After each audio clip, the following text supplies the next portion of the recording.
I'm Russ Hoffman. I run a lake management company in Sarasota County, but my undergraduate degree is environmental design, but my advanced degree is in psychology. So I do a lot of my work professionally at this point with homeowner associations, so the psychological part that we're coming up here is geared towards adults, particularly adults that are 55 to 85. So that might not fit a lot of the profiles of the teachers in here, but that's the world that I sort of think in. And what I'm going to bring up is, is just to come up with several of the psychological theories that have to do with managing change. And I'm not sure, thank you, about that. How many are familiar with the Rogers theory from your educational backgrounds? A few, okay. Rogers is talking about different types of people. And if you look at a wide range of audiences, you'll see different groups. And he's got 5 groups. This has been studied in a variety of different ways. You have different terms for the same thing. But when we look at how we make the change happen, we see change happening kind of the way an amoeba moves. It's sort of uncoordinated, but it moves in the direction that we want change to happen. And we have leaders or pioneers or change agent type people at the beginning. We have a few people who are really coming on early. Then we've got the big majority. The innovators or pioneers is a small group of people. They're the people who set trends in a variety of ways. Environmentally, they're the people who are going to be the leaders for any of our projects. This is a small group, 2-3% of any population. When you're in a group, you'll find these people very rapidly. They'll come to the surface. The next group of people are the early adopters, which is also a small group, maybe 12, 14, 15%. These two groups together, about 15% of the population, are the people who are going to listen to an idea, adopt the idea, and move with it. And when we're looking at groups of change, not a classroom situation, but say a homeowner association or a neighborhood or any type of community, these are the people who move forward. These are the Citizens Advisory Committee type people. And when we look at how we have the early group of people, we have a gap right about here. This group of people, the big majority, and the people who really slow us down, we don't spend a lot of time on in our efforts to make change. They usually come. The early majority adopters are the kind of people who, once you have a small group of people going, they're pretty open-minded, but they tend to be more social and more socially aware in that they don't want to do things that make them look stupid. They don't want to put native plants in their front yard because it might look messy. We look at this group as the kind of people who are going to come on pretty good, but they're not going to be the champions in our group. They're not going to be the cheerleader type people, but they're going to adopt pretty early. Once we have this group with any type of social change, we're going to have excellent change. The late adopters are the people who will gradually go along with things, but it's much later than we would want.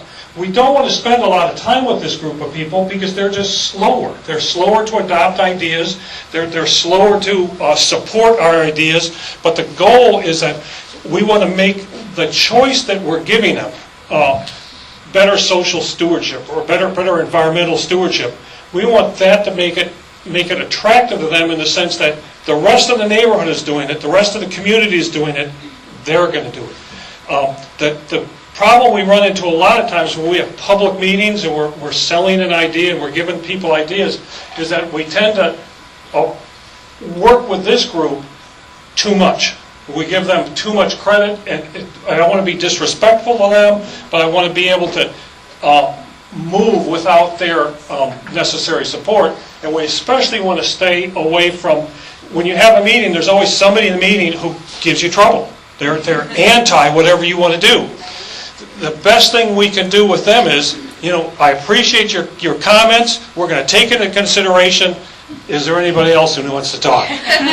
We want to respect them. We do not want to antagonize them. And we definitely do not want to do anything to defend our position. It's the proverbial red flag to a bull. If you if they criticize what you do, you will defend it. As soon as you defend it, you have given them another target. We don't want to do that. We want to take the wind out of their sail by just slowing it down and saying, thank you so much for the comment. Who else? Type of thing. And we diffuse that negative energy that comes up in meetings. This is just a place marker to go on to another topic, because all I want to do is sort of give you an exposure to some of the psychological theories that help define and help us accomplish change. And this is my favorite. It's the Prochaska Trans-Theoretical Model of Behavioral Change. This is developed by a psychologist named Jim Prochaska decades ago. This comes out of the addictions model. But they did lots of research on how individual change. Rogers, the first theory, talked about groups of people, different types of people within the group. Prochaska talked about everybody. This is how everybody changes. Doesn't matter how old you are, doesn't matter what the topic is. It could be quitting smoking, it could be planting native plants in your yard, it could be participating more in NEP. It's whatever change we're trying to accomplish, we go through these changes. And the changes go from what they call the pre-contemplation stage, which is ignorance is bliss. I don't have a problem, I'm not aware of a problem, everything is fine, there is no global warming, we're not losing species, the environment is fine, it's just going to take care of itself. They're not aware. It takes a while for people to get into the next stage, which is the contemplation, where they're thinking about change. And when they think about change, they're not changing, but they're thinking about changing sometime in the future. Maybe 6 weeks, maybe 6 months, maybe next year. I'm going to go on that diet pretty soon. And that's the kind of place where they're in. The next stage is preparation, where I'm not only thinking about doing it, but I'm planning on doing it. I'm getting ready to do it. I'm reading the book. I'm getting organized. I'm not doing the change yet, but I'm getting ready to do the change. Then we actually go into the actual change step process, where the action of changing. I'm digging up my yard, I'm taking out the St. Augustine grass, I'm putting in native plants, we're doing something that's good for the environment. We're recycling more, we're using less water, we're using less energy, whatever the topic is on our environmental slate. Then the key becomes, when in the action phase, is where a lot of us who do environmental projects live. We're putting plants in the ground phase is the part that I count. We're doing the project, we're having the environmental weekend, we're doing the work. A lot of times we forget about the maintenance phase of this, which is rewarding the people for what they did. Because our goal is to change the environment, but our goal is also to change the people who are there. And then we go into this phase, which is our favorite, where people start digging out the native plants in their yard and putting St. Augustine grass because it's too much trouble. And then we repeat the cycle. And this cycle tends to repeat over and over on lots of projects with lots of different people. This is a quick summary of the different stages of change. And the goal with the stages is to recognize how we move our group of people through the stages.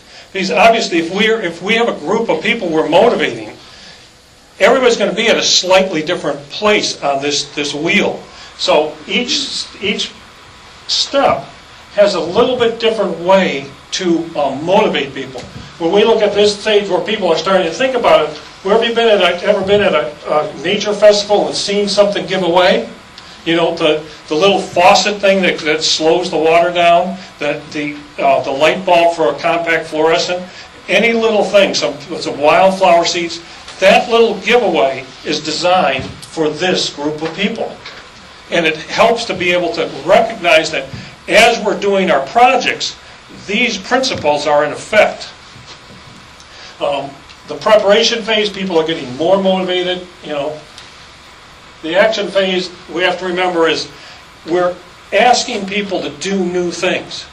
I find that, some of the time I need to, we work with the Girl Scouts sometimes, so I have to get back in touch with the kids because kids are so enthusiastic compared to working to the 55 to 85-year-old group, which are a little more stodgy, but it's even exciting to see some of them get going on it. And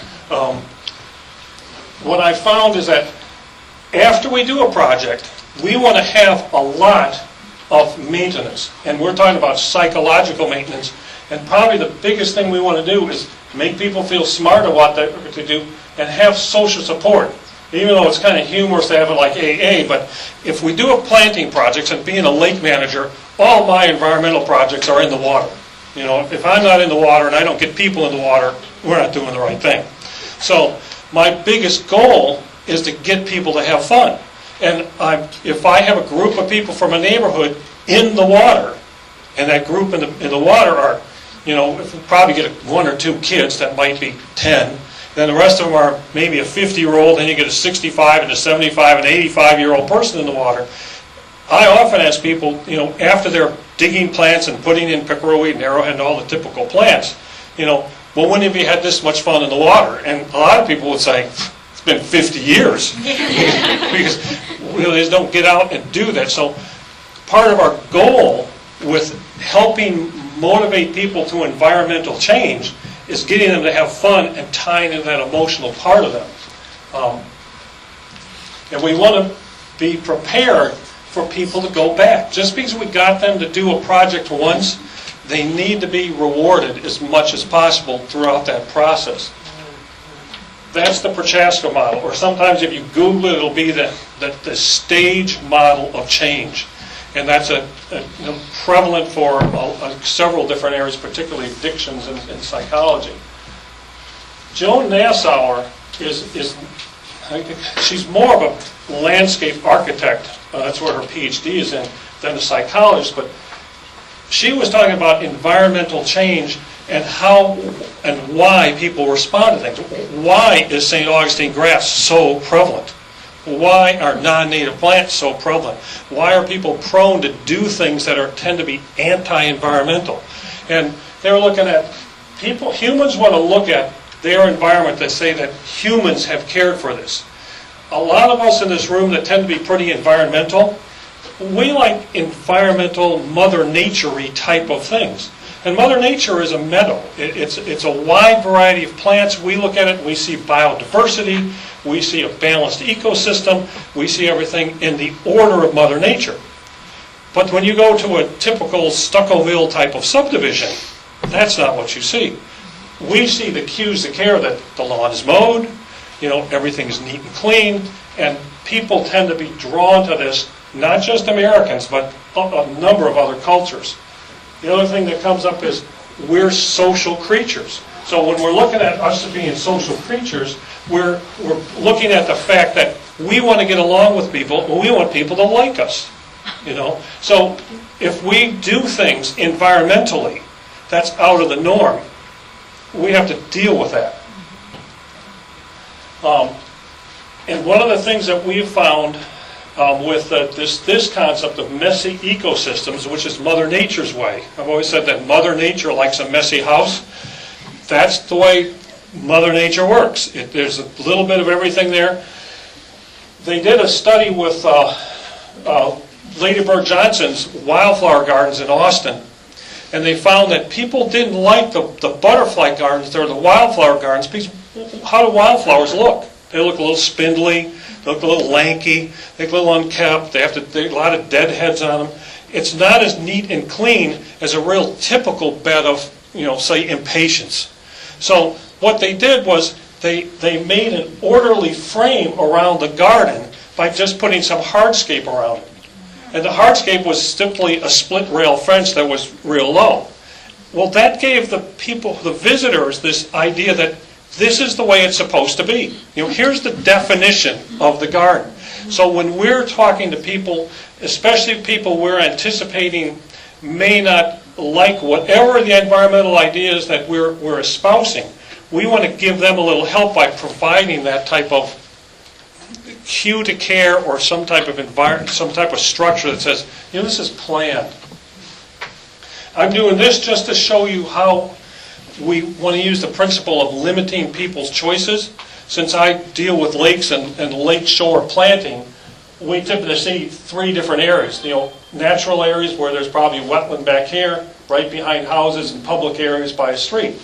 What we've found is that there are a wide variety of ways to landscape a place like this. And we look at the psychology behind it. In the research world, there's probably 17 different sort of layouts you can do with this. We give them this choice, which is the 1950s golf course look. We give them the place where we got aquatic plants here. We'll give them a place where there's aquatic plants and a little bit of plants in up there. And we'll give it pretty natural.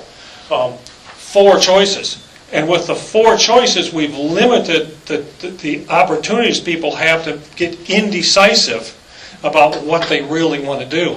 So when we're motivating people and trying to get people to do what we want, increase their environmental stewardship one way or the other, increase their environmental wonder, increase their enjoyment of the environment, we want to give them a few choices that allows them to move farther. And this is what Nassauer came up with from University of Michigan with, looking at the messy ecosystems and the defined areas.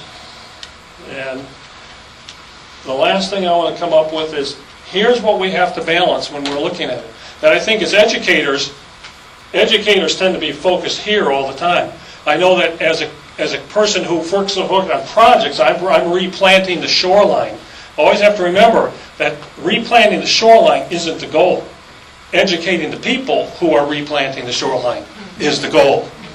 And it's critical for people to remember that the project is the people. The project isn't the plants or the improved ecosystem. Because when we start changing the group of people, whether it's 3 people or 300 people, there's where we get the change. The last thing real quick, I'm not sure how much time I've got here, enough to go over. One other way to look at psychological principles is looking at how we evaluate an individual person. This has been split up between the emotion and the intellect in many different ways. Left brain, right brain, yin yang, all these different elements. Haidt came up with and espoused the elephant and the rider analogy, which has been out on and off for a couple thousand years. And it basically says, the example is a person is riding an elephant. So we have a human being riding the elephant. The human being is the one who's directing the elephant. Human being has all the intellect, all the ideas, capable of controlling. But who really has the power here? The rider or the elephant? Well, the elephant has all of the power.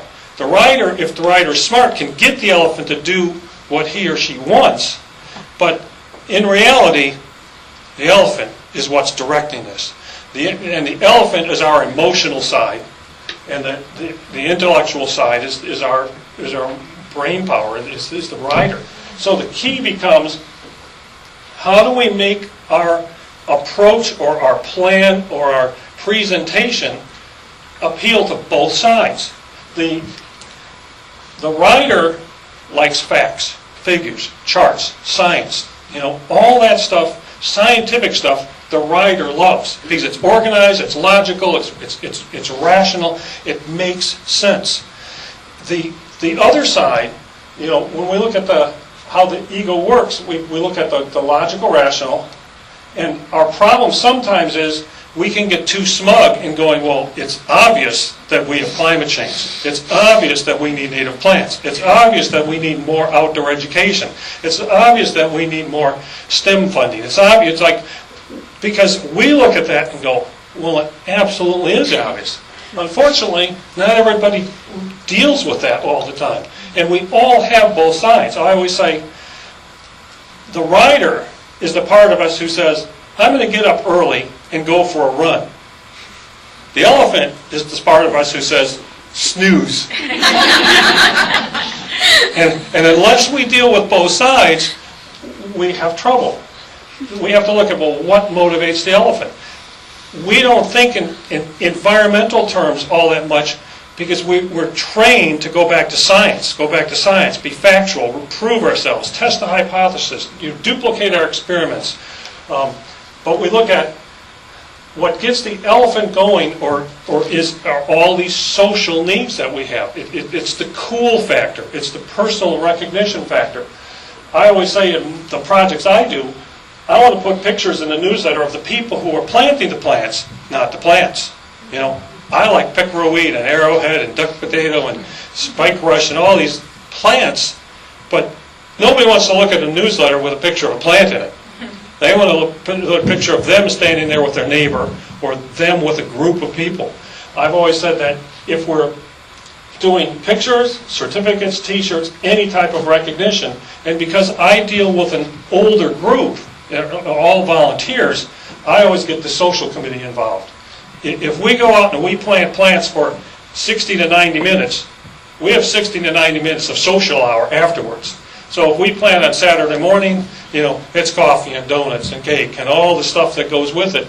And by having that component, we've not only brought in a whole different group of non-environmental people, the social committee, because they're supporting the project now.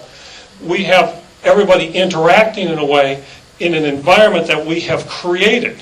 So the project includes not only what plants we're putting in, whether it's the appropriate habitat, whether we have the right environment, whether it's the right time of year, whether we've balanced the ecosystem, but we've provided a social environment for people to thrive in and draw people together.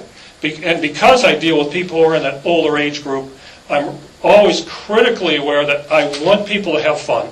I want people to be engaged. I want people to feel connected, because those are some of the very specific issues that have to do with early retirement. And when I'm dealing with projects that are environmental projects, I'm always thinking, I have a bunch of young or not so young retirees who need something in their life to make their life more full, more vibrant, more psychologically healthy. So I always use the social committee to do that. And just to quickly say, that's what we want people to feel. Same stuff. And we want to make it easy for them to follow that. That's all stuff that we did basic to the plan. I had more slides than I thought. And this might be a quick thing too. When we do stuff, make it easy to see, make it visible, and if we can, bring it up our scientific side, make it measurable. And this is the key. Small successes lead to more success, whether we're looking at what the kids do in high school, everything they do, one thing leads to the next. And I think I'm done. And that is a stormwater pond.